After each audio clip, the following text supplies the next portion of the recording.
That's what we call marketing, folks, also known as lies. Hello everybody, welcome back to a brand new episode of Business Blaze. My name is Simon, aka your boy with the blaze. This one, well, I thought, business is pretty boring. I have no idea why I made this channel about business and then made it ridiculous. But I thought, what's more entertaining than business? Death. Also, today I'm not using my merch cup because I was feeling fancy and I went to the coffee shop and bought myself a coffee.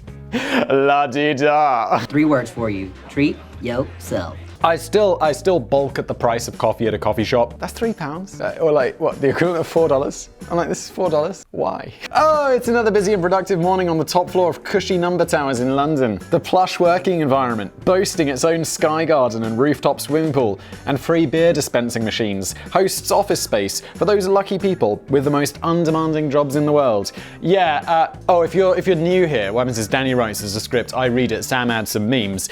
Danny also has an amazing ability to use the most in-jokes of in-jokes. This is several in-jokes already. I just make constant fun of the people who, those offices where it's like, yeah, come to our co-working space. We have a bar. And I'm like, what the fuck is wrong with you? Why is there a bar in your co-working space? You know what I don't do at work? Drink. Why? Because I'm working. God damn. Today there seems to be a wave of excitable chatter seeping out from the doorway of one particular office, which is cozily sandwiched right between the offices for ice cream testers and professional YouTubers. No, Danny, professional YouTubers don't drink at work. Maybe they do, actually. I would say I'm like professional YouTuber. I realize the irony. There's a good reason for all the noise. The roller coaster designers are having another brainstorming session for a proposed new construction in Flamingo Land in North Yorkshire. The ideas are already flowing thick and fast from the small assembly of qualified and experienced experts. It should go up for a bit and then come down again really quickly. How innovative. There should be like a twisty bit in the middle. It should go backwards for a bit and then go forwards again. We should make sure it doesn't just randomly run out of track while the train cars are still quite high up in the air. Yeah, that's gonna be key. There's only one guy in the room who's feeling a bit quiet and unenthusiastic. That's because he knows he's completely out of his depth here. He just wanted to be an elevator designer. Danny, the in-jokes are extreme. Anyone who discovers this channel on YouTube is gonna be like, what the, I'm out. I'm just out, and I'm never going to grow beyond 200,000 subscribers because, no one will like it ever except the people who are already here. Thank you. I really appreciate you. I don't know why you're here entirely. He's had a great idea for a new one that was going to go up and down and then also sideways. Great. Of course, I'm only kidding, and I suspect that roller coaster design is probably a bit more complicated than that. And ever since LaMarcus A. Thompson, this dude's first name is LaMarcus La Simon. Although they did name a Ferrari La Ferrari. The Ferrari. The Marcus. Designed what was arguably the first true roller coaster back in 1884 at Coney Island in Brooklyn, New York. Billions of thrill seekers have enjoyed quality time in very, very long queues for hours on end. Have I told this story on Business Blaze before? Because I have an incredible story. I mean, it was incredible to me. I went to Six Flags in Mexico. There's like a Six Flags, maybe an hour, 2 hours outside of Mexico City, and it's an incredible theme park. More incredible, I went there was no one there. I mean, there were maybe 100 people in this entire giant Six Flags theme park, and we were just riding on the roller coasters, and the roller coaster would finish, and you'd be queuing. You'd not be queuing, but you'd be going through the queue, and it would take you. It would be like signs being like 3 hours queue from this point, and there was no one there, and you just walk past it and walk past it and walk past it. You'd get on the roller coaster, you'd do the whole roller coaster, and then you get back to the start, and the guy operating the ride was just like, "Do you want to go again? No one's waiting." And we did this like 7 times. It's incredible. It was one of the best experiences of my life, and I think about it with fond memories. I would go to Mexico exclusively to do that. I would fly there, spend a few days in Mexico, go to the Six Flags, and then fly home because I love theme parks with a passion, and I hate all the queuing. Oh my god, we gotta get on with this shit. Whether you actually enjoy roller coasters or not, I fucking do, is apparently directly linked to how much dopamine you've got flying about your brain itching for a new sensation. Yeah, I probably have that too. And probably how well you can tolerate those cues. I cannot. which is like empty theme parks. I suspect some people might be put off by the fear of a ride on a roller coaster going horribly wrong, but you shouldn't be discouraged. Really. There's only about a 1 in 16 million chance of getting injured on a roller coaster. That's just injured, and a 1 in 300 million chance of losing your life on one. So I've got more chance of getting struck by lightning 22 times. That's incredible. Having said that, we're now going to look at some of the most gruesome incidents in roller coaster history. Get ready for some laughs. And while I initially felt that the script on roller coasters was bound to make for a wild and exhilarating video, there's really no escaping the fact that we're largely talking about people falling to their deaths, getting their legs amputated, breaking every bone in their bodies, or getting their heads sliced off. Jesus Christ. So to lighten the mood a little, no, I've got nothing. This is grim. Oh god, okay, hang on. I've got my serious face. I got my serious face on. A Mickey Mouse operation. Oh, is my head getting cut off again? If I just step back from the camera lately a little bit, I'll be a little bit out of focus, but at least the top of my head won't get cut off. I'm sorry, Sam. Back in the 1800s, gold was struck in Thunder Mountain near Rainbow Ridge, and a long line of mine trains was set up to transport the shiny stuff. But what the settlers didn't realize was that the sacred mountain had been cursed by local Native Americans. Yeah, that sounds real. This eventually led to an earthquake. No, it didn't. An earthquake led to an earthquake, you know, seismic activity. Plates moving and brushing against each other, not a f***ing curse. Jesus Christ. Anyone who thinks that it's actually a curse, I don't like you. It's not that I don't like you, I just think you're a bit dim. Okay, this eventually led to an earthquake and the mining town of Rainbow Ridge was abandoned. Many years later, the locomotives were found to be racing around the mountain on their own without a crew. No, they weren't. No, they weren't. That's the surprisingly detailed backstory behind the Big Thunder Mountain Railroad in Walt Disney World in Orlando, Florida. That's what we call marketing, folks. Also known as lies. With the idea being that you now have an opportunity to take a ride aboard the cursed and possessed mining trains. I did love Thunder Mountain. I went to Disney. I haven't been to Disney since I was a kid, but I went to Disney as a kid and I loved Thunder Mountain. It was awesome. I didn't love queuing. The mine train roller coaster, I'm already looking forward to going to Disney with my kids. Like, this is one of the biggest things of fatherhood I'm looking forward to, going to Disney, because it's some of my fondest childhood memories. Although, you know, maybe we'll never be able to travel again, so there's that. I'm taking my shoes off. It's like 35 degrees today, and my feet are sweaty. The mine train roller coaster took a particularly long time to get moving. Although it was originally designed in 1973, it was put on ice in favor of the new Pirates of the Caribbean ride and then shelved again the following year in favor of Space Mountain. I don't think I've done Pirates of the Caribbean, at least I don't remember it, but I've done Space Mountain, also great. When it was finally opened to the public in 1979, the Big Thunder Mountain gave visitors the chance to explore bat-infested tunnels, shoot through spooky deserted canyons at top speed, get smoke blasted into their faces as they spiraled away from dynamited tunnels, and perhaps most impressively of all, they got to see an animatronic goat at the top. What a thrill. Is that what was the best thing about Disney? I was definitely that animatronic goat. Sweet. Another quite impressive thing about Big Thunder Mountain Railroad is that it's proven to be a handy remedy for kidney stones. Okie dokie. Dr. Wartinger published a paper in 2016 which revealed that one of his patients had passed 3 different kidney stones on 3 different rides on Big Thunder Mountain. That sounds like a reliable... I mean, he published a paper on it. Okay, dude. Really? I feel like get ready for your Ig Nobel Prize. Further tests, which involved researcher riders wearing backpacks containing 3D models of kidneys with fake stones inside, revealed that nearly 70% of stones are likely to be passed during a ride on the Cursed Mountain, but only if you sit right at the back. What are we doing? Is that actually real? Of course you're bound to be in safe hands with Mickey Mouse. And it has to be said that Disney has a very impressive safety record, but it's not perfect. It would be unusual if it's perfect, because they have so many people going through their park every year. I mean, someone's gonna die at some point. You just have to accept it. Like, the reality is, if Business Blaze is big enough, someone's eventually gonna die while watching Business Blaze. I'm sorry. I hope it's dying of laughter. Death is not funny, Simon. It's the first lesson they teach you. The ride is made up of a small locomotive at the front, pulling 5 separate cars, which can carry up to 32 passengers. One day in September 2003, disaster struck just as the cars, packed to full capacity, had entered a dark tunnel. Nothing good happens in dark tunnels. Like, there's gonna be roller coaster accidents, car crashes, rape. A wheel assembly fell off the leading locomotive, causing the locomotive to briefly fly into the air and hit the top of the tunnel before crashing straight down into the first passenger car. That is brutal! All 32 passengers were trapped in the tunnel and required rescue from emergency personnel, and 10 of the riders were injured. That's all? That doesn't sound too bad. Tragically, it was too late to save... Oh, The 22-year-old man had been riding in the first car. After he was extricated from the crushed wreckage, he was found to have died from severe blunt trauma and extensive internal bleeding. Yeah, dude, honestly, I'm not surprised. I mean, that was intense. And while it's kind of Disney's fault rather than a freak accident, investigators declared that staff had failed to follow proper maintenance procedures, which directly led to the tragedy. Oh, Disney, take out your checkbook, son, you're gonna pay. Disney settled with the family of the victim for a sum that was never disclosed, but I promise you, it was extremely large. The Big Thunder Mountain Railroad was back in business the following year with a few notable refurbishments and is still open today. The perfectly safe cyclone. Coney Island in Brooklyn, New York, may well be the spiritual home of the modern roller coaster. Wasn't it the actual home of the modern roller coaster? Wasn't that like LaFerrari guy there? Yeah, LaMarcus. And also spirits. Let's stop talking about spirits, Danny. It's like the new communism. Spirits and curses and witches. None of it's real, just like religion. The wooden roller coaster first opened in 1927 and has since been named an official New York City landmark and placed on the National Register.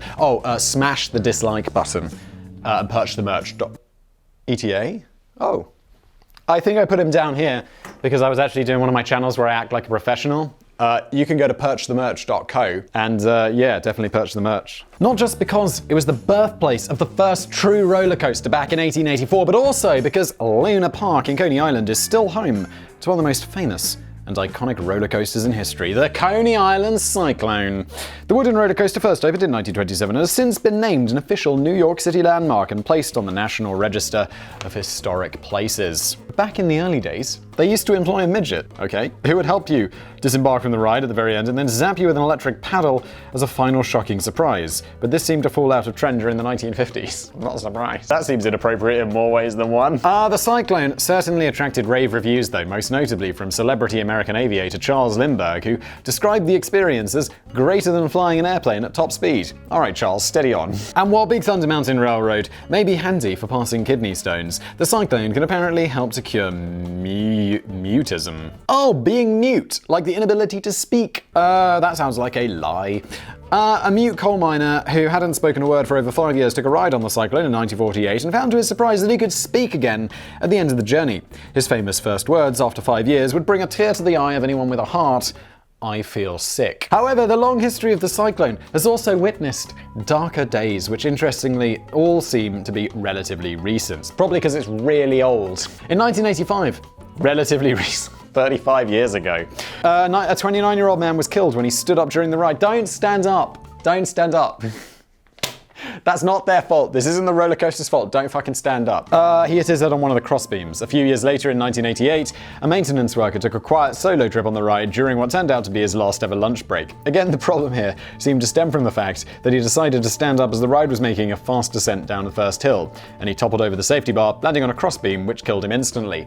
Don't stand up. Also, if you work at a theme park, do you think you get bored of riding the roller coasters? Because I would get a job at a theme park just to be able to ride the roller coasters when no one else is there. It would be, they wouldn't have to pay me. I'll just be like, no, I work here for free. Just let me use the park after hours. Then in 2007, a 53-year-old man suffered several crushed vertebrae in his neck from the sheer force of the first drop. Whoa! And died 4 days later following complications and surgery.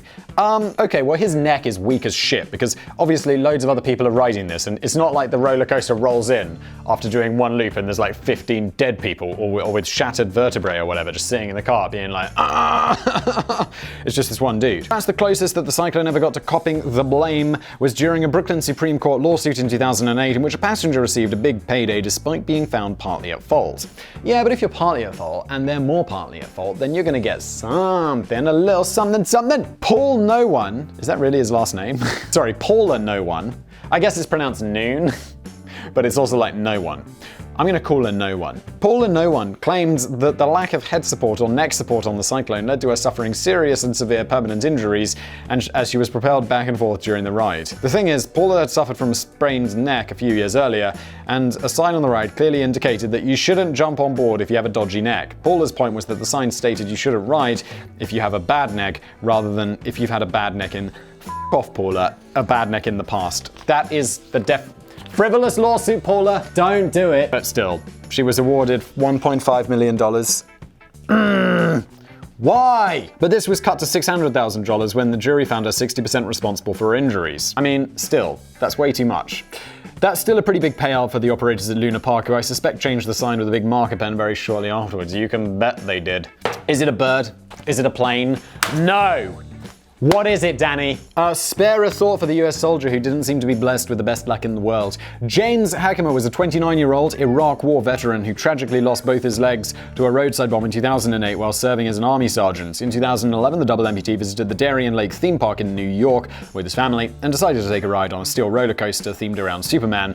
Well, kind of themed around Superman. The original Superman Ride of Steel had been launched in Six Flags American in Maryland, and this identical version in Darien Lake opted to drop the Superman branding after a couple of years. One of the key rules listed on the entrance to the ride stipulate very clearly that riders are required to have 2 legs, and James wasn't even wearing his prosthetic legs when he decided to have a go. The disabled war veteran made it through most of the 70-mile-per-hour ride with no problem until it reached a bump near the very end, which threw James over the safety belt and to his death 150 feet below. Wow. Okay, this one's more complicated. Anyway, his family filed suit against Darien Lake Theme Park for negligence and received a confidential 7-figure sum in compensation, which went directly to James's 2 young children. But it's often wrongly reported that James was given the official thumbs up to enjoy all of the rides by an employee at the park, when in fact that's not quite the case. James never actually told anyone at the park about his disability, and the ride operators failed to give him a height check or even notice that he didn't have 2 legs.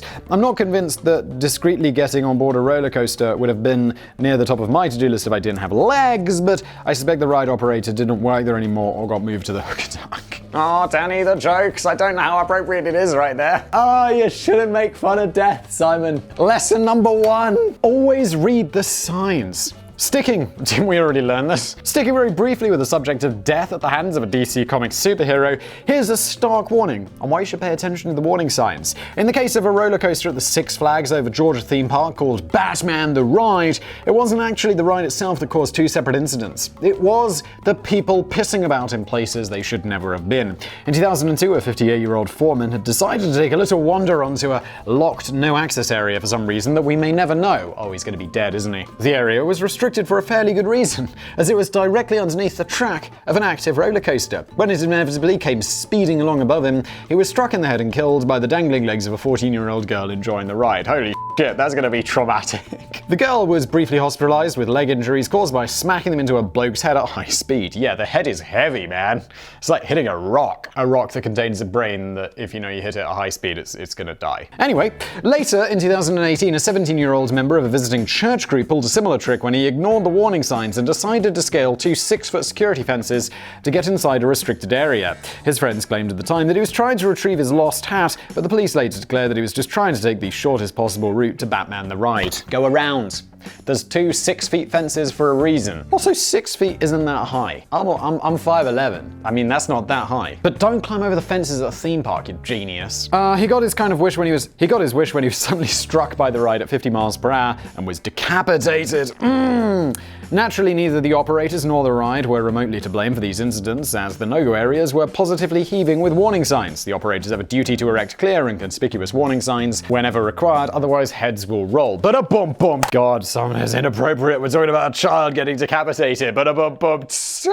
Oh, there's a wrong place and time for everything. I know we shouldn't laugh too long and hard at the grisly death by roller coaster, but in the case of death relating to the Derby racer, I think we can get away with it. Okay. Partly because the death was so long ago, but mainly because it may go down as one of the most painfully ironic deaths in history. The Derby race actually sounded pretty cool for something that existed in the black and white days. First launched in 1911 at Revere Beach in Massachusetts, the wooden roller coaster unusually featured 2 parallel racing tracks laid out in a figure-of-8 design. So the kids could scream competitive abuse at each other as the parallel trains nudged ahead and dropped behind over the course of the thrilling dips and curves. However, the roller coaster would claim its first 2 lives in 2 separate incidents within the first year of its opening. Oh, that's not good. Oh, 300 million to 1, but not on this roller coaster. Little is known of the first death, but the second death is a corker. Really, Danny? It was none other than the treasurer of the roller coaster company who threw a 7. As the ride got moving, he thought it would be an ideal opportunity to remind all of his fellow riders about the importance of following strict safety rules. So he achieved this by standing up in the car like a total buffoon and delivering an assertive lecture drawn from his rich experience in the roller coaster industry. He's gonna get hit by something, isn't he? He's gonna fall out. Sadly, his golden nuggets of wisdom were cut dramatically short when he fell out of the car and plummeted to his death. Jesus Christ. Maybe it was just meant to be a very practical demonstration of what not to do. Good lad. There would be further deaths at the Derby racer over the years. How is this right? 2 people died in the first year, guys. No one should ever die on that thing again. Although this was really a long time ago. Including in 1917 when a man tried to retrieve his fallen hat. Stop getting your fallen hats. If you lose your phone, that's it. Don't worry about it, it's gone. I don't care if it's the new iPhone 17 that you probably paid like $3,000 for because that shit's absurd. You're not getting it back. Or if you are, you're not. Just forget it. Just forget it. It's not worth it. The man tried to retrieve his hat and ended up falling out of the car while trying to catch it, breaking nearly every bone in his body when he hit the ground. Sadly, the Derby racer has long been consigned to the history books. I wouldn't call that sad, Denny. I would call that just. Which is a shame, as it sounded like quite a fun roller coaster, so long as you were capable of staying in your damn seat for a few minutes. Yeah, that's true. It was kind of not their fault. The Forgotten Big Dipper. I'm aware that... Oh, and also, I noticed how no one's suing each other, because it's the early 20th century. We didn't get all so happy just yet. The Forgotten Big Dipper. I'm aware that until now, all of our stories have been located in the United States, but the biggest ever roller coaster disaster actually happened in London in 1972. 20 years earlier, the Big Dipper had been launched as the main attraction for the shiny new Battersea Park Fun Fair. It was a classic 3-car wooden roller coaster, which might look unremarkable by today's standards, but as the name would suggest, it went up a bit and then came back down a bit. Those roller coaster designers on the top floor of the Cushy Numbers Tower were knocking it out of the park, even as far back as the 1950s. The slightly eerie thing about the Big Dipper is how it's been largely forgotten or even airbrushed from the history books, despite the fact that it was such a prominent British landmark for over 20 years. The star tourist attraction of the fun fair had proved to be a massively popular addition to the London skyline, and it was a bit like the London Eye of its day. But ever since the accident of 1972, it's become something London would rather forget. Indeed, I've never heard of this. I've never heard of the Big Dipper being part of London for like 20 years. I've never heard of this emergence, this accident, so yeah, I guess they succeeded in changing history as they wanted it. Even before then, the ride had not been completely without problems. In its very first year of opening in 1951, an empty car derailed and knocked over a protective railing, leaving several passengers stranded in the air for nearly an hour. A crash in 1968 left one woman with a broken arm, and the whole roller coaster caught fire in 1970, causing nearly £500,000 worth of damage. Fortunately, nobody was aboard at the time, and it was suspected, but never proved, that it was an arson attack. It was someone from the future trying to destroy it. Someone had the most brilliant comments on the lottery video. They were saying, we did a lottery. If you're new here, we did a video about the lottery, or I was saying something about the lottery and how it's dumb, and someone made a brilliant comment saying that the lottery is a trap for time travelers. I'm like, that's amazing. It's how they catch all the time travelers. The accident of 1972 proved to be not so fortunate. The 31 passengers barely had time to get comfortable in their cars when a lift chain prematurely released the leading car somewhere near the top of the very first incline. To make matters worse, the anti-rollback mechanism then completely failed. That's not good. The car went hurtling back down the path to the other riders, derailed the whole train of cars with tragic results. 5 children were killed and 13 other passengers were injured. That is terrible. Prosecutors later described the Big Dipper as a death trap with dozens of alleged flaws and safety issues. But although the manager and engineer of the fun fair were charged with manslaughter, they were cleared of any wrongdoing in 1973. However, the Battersea Park Fun Fair didn't survive the tragedy. The Big Dipper was closed down and demolished soon after the accident, and the whole fun fair had disappeared by the end of the following year. Nowadays, there's nothing much left to indicate that it ever even existed, and the Big Dipper seems to have slipped almost entirely from British memory. It seems like quite a glum note to end on. I hope there's some fun bonus facts about roller coasters to cheer us all up a bit. Oh, there is! And if you stayed this far, well, let's hopefully reward you with some fun because we just sat through a lot of death. Fun facts about roller coasters. Number 1. Roller coasters were invented to save you from the many temptations of the devil. Oh my god. It's like those Kellogg's biscuits. Didn't the Kellogg's, I made a video about this, the Kellogg's guy made like some crackers or something to stop people wanking. It's like, dude, what? It's like, yeah, I've been eating Kellogg's my whole life. Don't wank at all. Never have, never will. Actually, the roots of the roller coaster can be traced all the way back to the 15th century Russian mountains in what is now St. Petersburg in Russia. They built giant wooden slides to travel the 100-foot hills, which were covered in slick ice for the entertainment of 15th century thrill seekers. That sounds pretty fun. But when Lamarcus A. Thompson came up with his switchback gravity railway back in 1884 and sealed his place in history as the father of the roller coaster, it was largely just an attempt to lure away American citizens from the sins of saloons and brothels and keep them safe from the clutches of Satan. And all for just 5 cents a go. Whether he succeeded or not is open to interpretation. By which I mean, He probably didn't. No, he didn't. It's like because after we've all been to the roller coaster today, all we just want to go to a saloon and a brothel. He says, "Ah, man, I had a really long day riding the roller coasters. Let's have a beer and get a prostitute." Number 2. The Italian actor and model known as Fabio made headlines in 1999 when he killed a goose with his stupid big face. Okay.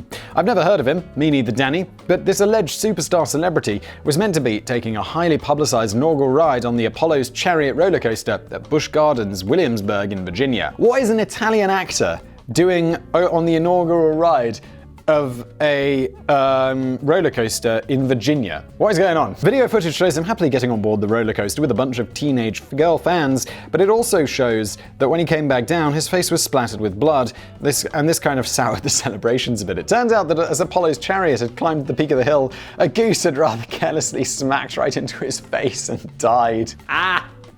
Which is a bit antisocial at best. Now, Fabio, however you pronounce that, I don't care.